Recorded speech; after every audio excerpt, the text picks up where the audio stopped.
Yeni bir hayat, Ruken henüz 6 yaşındaydı.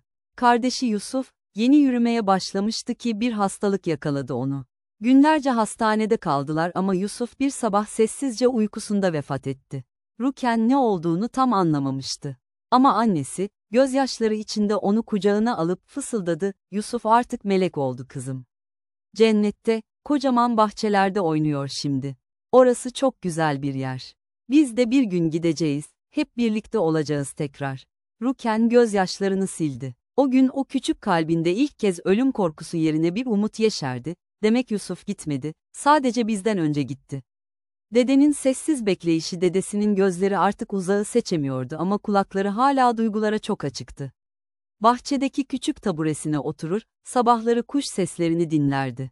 Bir gün torunu Ruken geldi yanına, "Dede, sen de mi Yusuf'un yanına gideceksin?" "Evet kuzum," dedi tebessümle.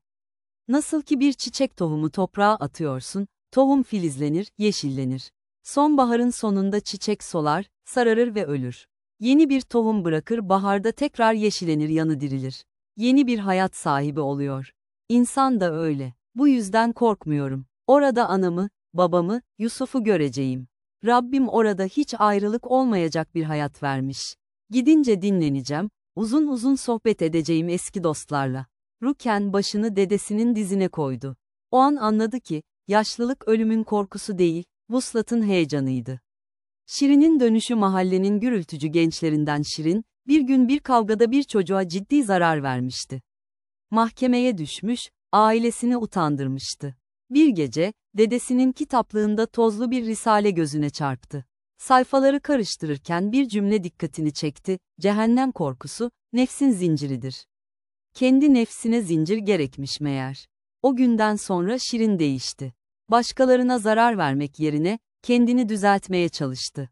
Artık cehennem korkusu değil, Allah'a hesap verme sorumluluğu onun pusulasıydı. Annenin duası, annesi yıllardır hasta olan babaya hemşirelik yapar gibi bakıyordu.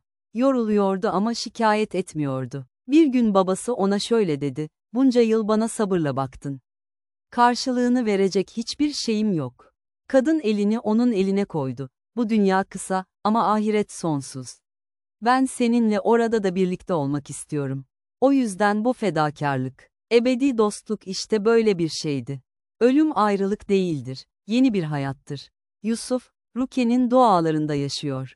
Dede, kabre yürürken tebessüm ediyor. Şirin artık kendini kontrol edebiliyor. Anne, sevgisinin karşılığını sadece bu dünyada değil, öte alemde de bekliyor. Çünkü hepsinin kalbinde aynı inanç var. Bu dünya bir misafirhane, asıl yurt ahirette. Ve her vedanın ardında fısıldanan sessiz söz, bu dünyada uğurlama var, yeni bir hayatta görüşmek üzere.